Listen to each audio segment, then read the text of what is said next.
नमस्कार, मैं हूं अरुण उनियाल।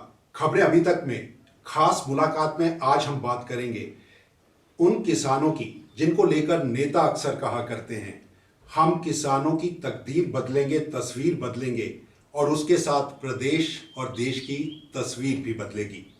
आज हमारे साथ खास मुलाकात में शामिल हैं कृषि मंत्री वीरेंद्र कंवर। वीरेंद्र जी, सबसे पहले आपका बहुत बहुत स्वागत है। धन्यवाद। जिस बात के नोट से हमने शुरुआत की थी, किसानों की तकदीर बदलने की बात की जाती है, लेकिन किसान बॉर्डर पर किसान बिल को लेकर बात करते नजर आते हैं। आपको लगता है हिमाचल के किसानों की आखिर तकलीफ क्या है, किस तरह से इनकी तकदीर को बदला जा सकता है? देखिए, अगर हम थोड़ा किसान के बारे में अगर चिंता कर रहे हैं तो थोड़ा थोड़ा बैकग्राउंड में हमको जाना पड़ेगा। यहाँ 90% लोग गांव में रहते हैं और उनमें से 70% जो लोग हैं वो कृषि के ऊपर जो है वो निर्भर करते हैं। यहाँ पर 56 लाख ऐसी वर्ग मीटर जो ज़मीन है, जिसमें से मात्र 6 लाख हेक्टेयर्स के ऊपर ही जो है खेती होती है। अगर हम देखें तो प्रति बीघा जो है 2.5-3 बीघा जो है वो किसान के हिस्से में आती है। Small land holding small land holding है। 0.4% ही जो है वो बड़े, जिनके पास जो है वो बड़ी ज़मीन है। लिमिटेड एग्रीकल्चरल लैंड हमारे पास है।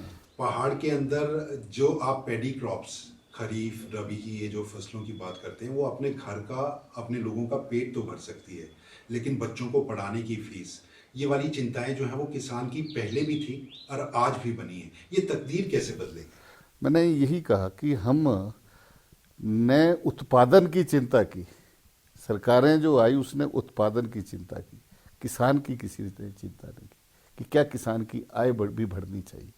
और ये पहली बार नरेंद्र मोदी जी ने किया है, जो किसान बिल ला करके जिसकी आप बात कर रहे हैं। लेकिन और किसान उसी का विरोध तो किसान उसका विरोध नहीं कर रहे हैं। उसके किसान की जो कमाई खाने वाला बिचौलिया जो है वो इसका विरोध कर रहा है। वीरेंद्र जी, मेरे दो छोटे से सवाल हैं। देखिए, परमार पहले मुख्यमंत्री थे, निर्माता उनको माना जाता है, अक्रॉस पॉलिटिकल पार्टी उनकी बातों को समझा जाता है। हिमाचल प्रदेश में डाइवर्सिफिकेशन को लेकर कैश क्रॉप की तरफ जाना, बागवानी की तरफ जाना, एक बड़ी तकरार पिछले 2 दशकों के भीतर ये देखी गई कि हिमाचल प्रदेश में बागवानी एक स्ट्रॉन्ग मंत्रालय होना चाहिए या किसान कृषि का होना चाहिए। कृषि के बारे में अगर बात करेंगे, 70% लोग, अगर आप आज देखें कि जितना मैंने कहा उसके जो है वो एक पार्ट में जो है वो हम आज बागवानी कर रहे हैं। आज हिमाचल प्रदेश की 5,000 करोड़ की इकोनॉमी जो है वो बागवानी की है। और इसी तरह से जो दूसरा पार्ट है कि जो डाइवर्सिफिकेशन ऑफ क्रॉप्स, जिसके कारण जो है आज 5,000 करोड़ की ही इकोनॉमी जो है वो बराबर की जो है वो सब्जियों की हो गई है।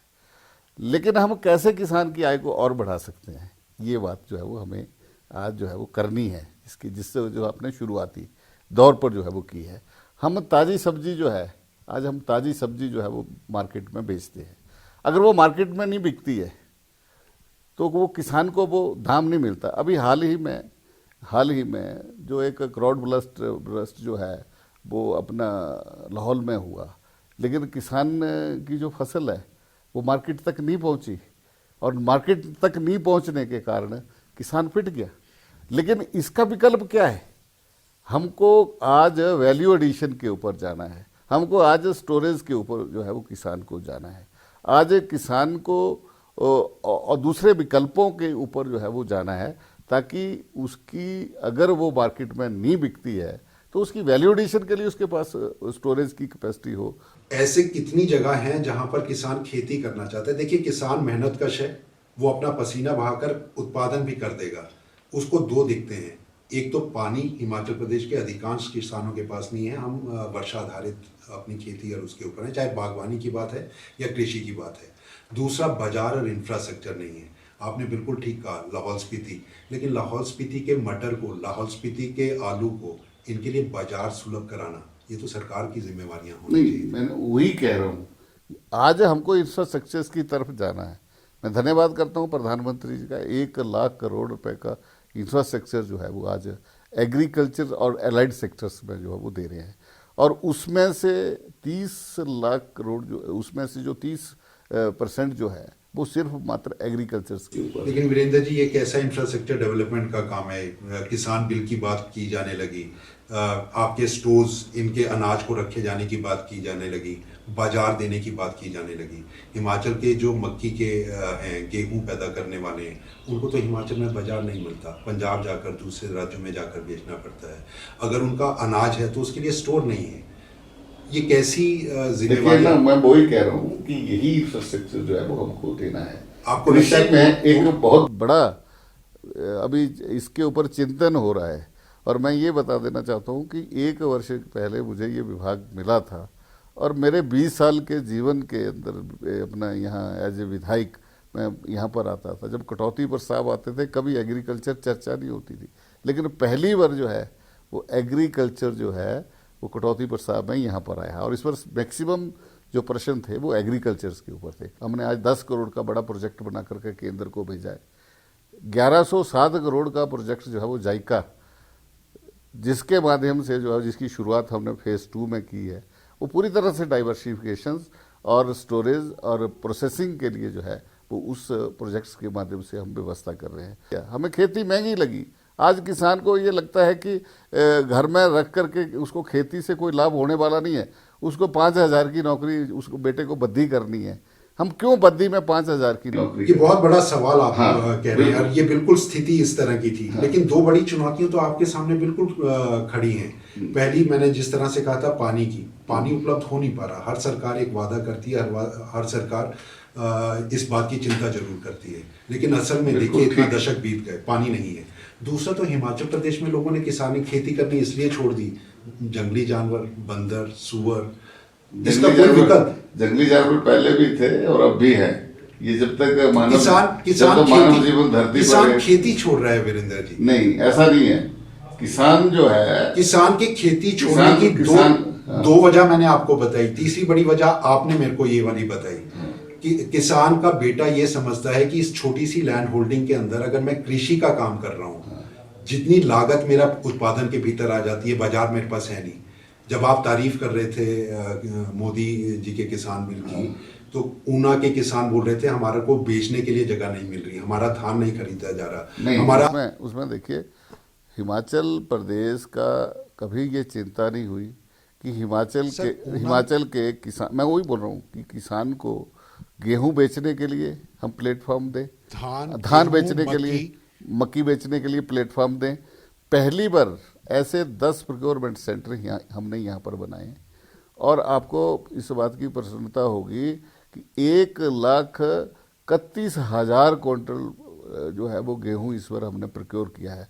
हमने धान के लिए भी इसी तरह की, हमने कहा कि आप रजिस्ट्रेशन कराओ, जितना भी धान होगा एक एक दाना जो है वो हम धान का जो खरीदेंगे। वीरेंद्र जी, किसानों की भी तो चिंता यही है। वो कहते हैं प्रोक्योरमेंट करने के लिए जो आप स्टोर करने की बात कर रहे हैं, एफसीआई आपके पास एक बड़ा है, निजी प्राइवेट सेक्टर जो है वो स्टोर करने के लिए आपके ये बनाने की बात कर रहा है। लेकिन एफसीआई के आप केंद्र बता दीजिए हिमाचल में कितने? नहीं, हमने कहा कि हमारी सिर्फ एफसीआई के माध्यम से नहीं करेंगे, हमारी और भी है। क्लास फेडरेशन है हमारे पास, अपना हिमफेड है हमारे पास, अदर्स ऑर्गेनाइजेशंस है, हम उनके माध्यम से सारा ये प्रोक्योर करेंगे और एफसीआई को देंगे। और यहाँ तक कि अपना मक्की की बात आपने की है, मक्की के ऊपर भी हम चिंता कर रहे हैं। हमने एफसीआई के साथ सिविल सप्लाई और एग्रीकल्चर ने हमने संयुक्त बैठक अभी हाल ही में की है, और हम मक्की प्रोक्योरमेंट के लिए जो है वो व्यवस्था जो है वो देख रहे हैं। मैं धन्यवाद करता हूँ नरेंद्र मोदी जी का कि अभी उन्होंने एक बहुत बड़ा इथेनॉल के लिए जो है वो एक बहुत बड़ा प्रोजेक्ट ऊना जिला के लिए दिया है। और जब वो लगेगा, अभी वो लगता है 6 महीने में लगता है, साल में लगता है, 2 साल में लगता है, तो हमारी मैक्सिमम जो मक्की है वो वहाँ पर कंज्यूम होगी। हमारे यहाँ पर मक्की के ऊपर आधारित वैल्यू एडिशन के लिए हम यहाँ पर यूनिट लगाएंगे। लेकिन सबसे ज़्यादा कि किसान को कैसे मिले, हमने आते ही चिंता की कि कितना हम बीज जो है वो हम किसान को देते हैं। मैं आपको ये बता रहा हूँ कि 1 लाख पर, मेरे 2 दिन पहले ही प्रश्न लगा था, 1,60,000 क्विंटल हमारी आवश्यकता है, और उसमें से मात्र 50,000 क्विंटल ही हम अपने यहाँ पर पैदा करते हैं। हमने कहा कि वो 50,000 क्विंटल की बजाय हम 1 लाख, जितना भी हमारे 50,000 चाहिए, 60,000 चाहिए, 70,000 चाहिए, हम यहाँ पैदा करेंगे। आलू का सीड अपना जितना सीड हमको चाहिए उसका 3% ही हिमाचल जो है वो यहाँ पर पैदा करके जो है वो देता है। बाकी सारा सीड जो हम पंजाब से लेकर के आते हैं। तो हम क्यों ना यहाँ पर ही इस सीड को पैदा करें। हिमाचल में आप क्या कृषि विभाग के पास ऐसी जमीनें हैं जहां आप सीड तैयार कर पाएंगे? अरे 7,000 फीट के ऊपर की, जिसको एफिड जोन से अलग हम मानते हैं। मेरे ऐसे 35 बड़े फार्म हैं। वो दुर्भाग्यवश कुछ पिछले कालखंड में सारे के सारे वैसे ही पड़े थे। लेकिन इस बार हमने कहा कि इनको हम सीड पैदा करने के लिए जो है वो करेंगे, और इस बार हम उन्होंने सीड पैदा कर रहे हैं। जितने भी केवीके और यूनिवर्सिटीज़ हैं आज सभी जो है वो बढ़िया सीड जो है वो वहाँ पर पैदा कर रहे हैं। हम आलू का सीड तैयार करने के लिए नई टेक्निक टिश्यू कल्चर्स की तरफ जो है वो आगे बढ़ेंगे। और हम नेशनल सीड कॉरपोरेशन से हम चर्चा चल रही हुई है हमारी उनसे, ताकि हम उनसे वो हमारे से सीड परचेज करें हिमाचल से, क्योंकि हमारे पास उसकी स्टोरेज की हमारे पास व्यवस्था अभी तक नहीं है। मैं अभी हाल ही में केंद्र से मैं मंत्री जी से मिला था, उन्होंने कहा था कि आप प्रोजेक्ट बना करके लाइए, हम आपको पैसा देंगे। लेकिन जब तक हमारे पास सीड स्टोरेज की कैपेसिटी नहीं है, हम सीड की MOU जो है वो सीड कॉरपोरेशन से करेंगे, नेशनल सीड कॉरपोरेशन से करेंगे, ताकि किसानों को दुगने दाम जो है वो उसके मिलें। और आप मतलब पूरे प्रदेश के अंदर जो है वो हम कीटनाशक से मतलब बिना डिजीज़ फ्री जो है वो भी सीड देने में जो है वो कामयाब है। अदरवाइज दूसरा मैंने कहा कि यहाँ पर DNA लैब भी हम स्थापित करेंगे जिला स्तर के ऊपर। वो भी मैंने ये प्रोजेक्ट केंद्र को भेजा है, उसकी भी हमें स्वीकृति मिलने वाली है, ताकि किसान जो बोता है उसके बारे में उसको जानकारी तो हो। हाइब्रिड की उस चुनौती को जो मल्टीनेशनल्स के हाथ में है, उस चुनौती को आपको लगता है कि आपके ये जो 2 रास्ते आप अपनाने जा रहे हैं ये इसको तोड़ने में सक्षम होंगे? पहले हिमाचल का किसान, फिर उसके बाद देश का किसान। आपको लगता है ये चुनौती आपके लिए कब? बिल्कुल, पहले हम हिमाचल के किसान की तरफ आगे बढ़ेंगे। हम उसे अच्छा बीज, गुणवत्ता वाला बीज जो है वो उसको उपलब्ध करवाएंगे, और उससे भी उसकी जो है वो आय बढ़ेगी। और दूसरा जो बड़ा हाइब्रिड है, हम किसान को तो स्वतंत्रता है, बाहर से हाइब्रिड अगर उसको खरीदना है तो वो खरीदे।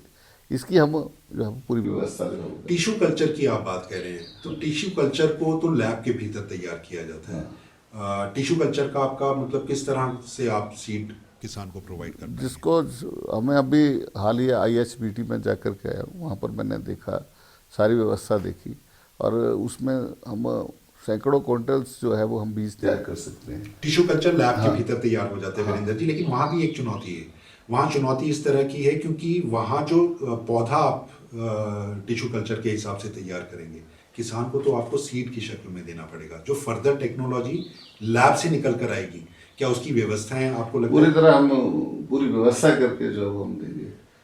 मुझे जब विभाग की जिम्मेवारी मिली तो मैंने 2-3 विषयों के ऊपर, जब हम फूड चेन की बात करते हैं तो हमको कंप्लीट फूड चेन के ऊपर विचार करना है, जिसमें हमारे जितने भी अलाइड सेक्टर्स हैं, एनिमल हस्बेंड्री है, हमारा फिशरी सेक्टर है, मल्टी क्रॉप पैटर्न की तरफ दुनिया भी अब जो है वो उसी तरफ हमको बढ़ना है। दूसरा, हम मल्टी क्रॉप सिस्टम की तरफ जो है वो हमको, उसको हम पुरानी पत्ती को हमने छोड़ दिया, जो हिमाचल की अपनी एक कृषि पद्धति है, हम उसको बचाना है। आपने देखा कि पिछले बजट में हम एक और लेकर के एक बजट स्पीच में एक विषय लेकर के आए थे, वो था मुख्यमंत्री परंपरागत बीज संरक्षण योजना।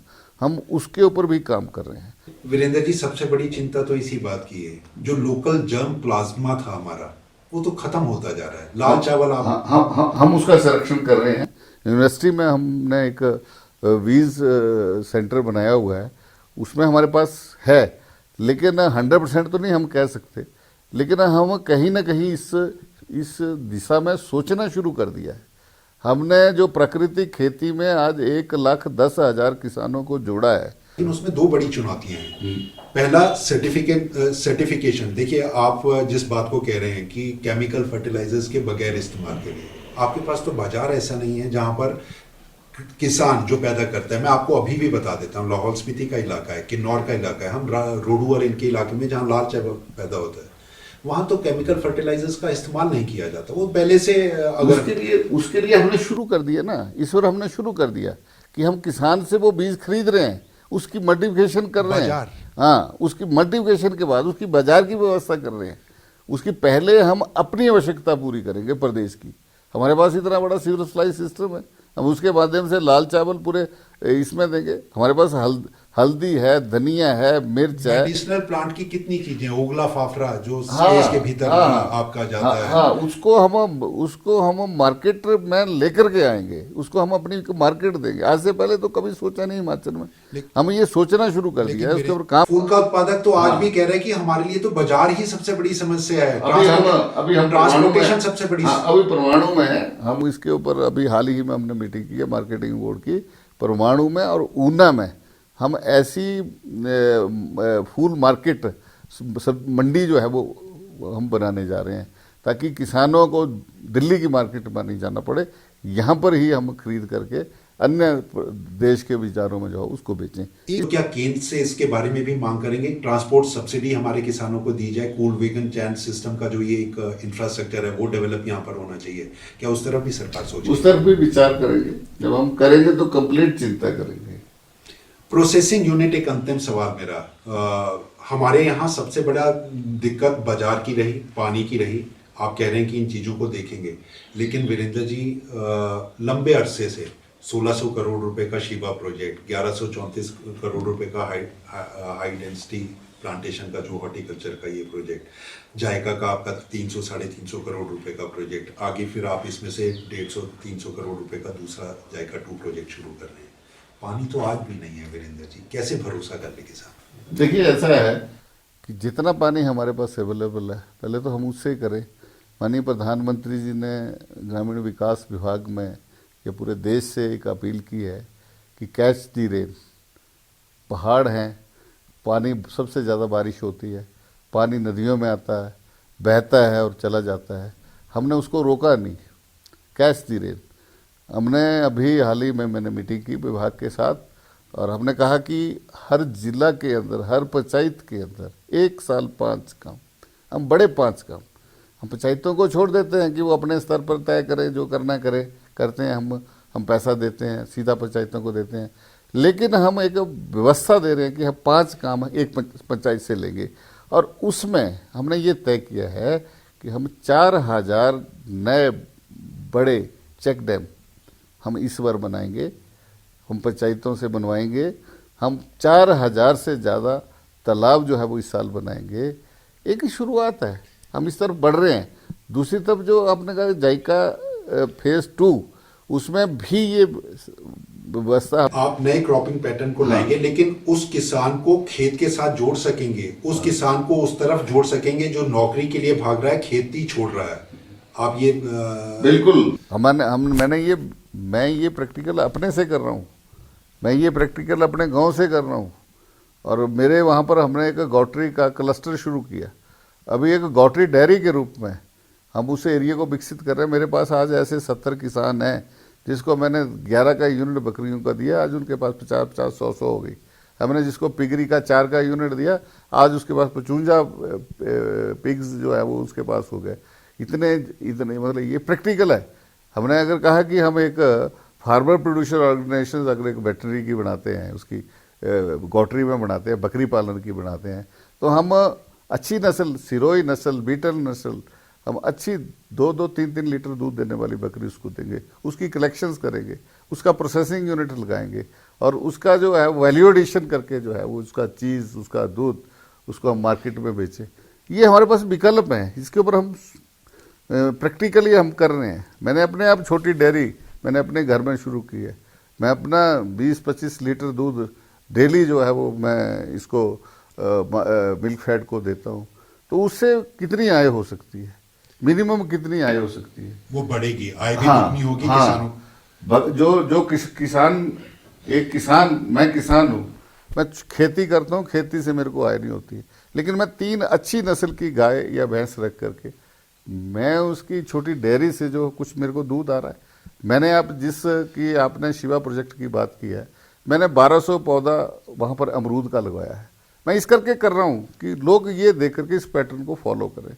मैंने वहाँ पर 100 पौधा जो है वो नींबू का लगाया है, तो मुझे कितनी आय जो है वो 2 साल के बाद उससे होगी, कितनी आय जो है वो मुझे बी कीपिंग से होगी, छोटी सी लैंड होल्डिंग में कितनी आय जो है वो मुझे 2-3 गाय रखने से। यानी हिमाचल के किसानों की आय पक्का बढ़ेगी, बढ़ेगी, ये बात निश्चित मान लें। है। हमारे साथ है कृषि मंत्री वीरेंद्र कंवर।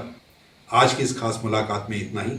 अगली मुलाकात में वीरेंद्र जी से जब भी मिलेंगे तो इनके जो इन्होंने दावे और वायदे किए हैं उनके ऊपर जरूर सवाल करेंगे। वीरेंद्र जी बहुत बहुत धन्यवाद। खबरें अभी तक में खबरों का सिलसिला बना रहेगा, आप देखते रहिए खबरें अभी तक।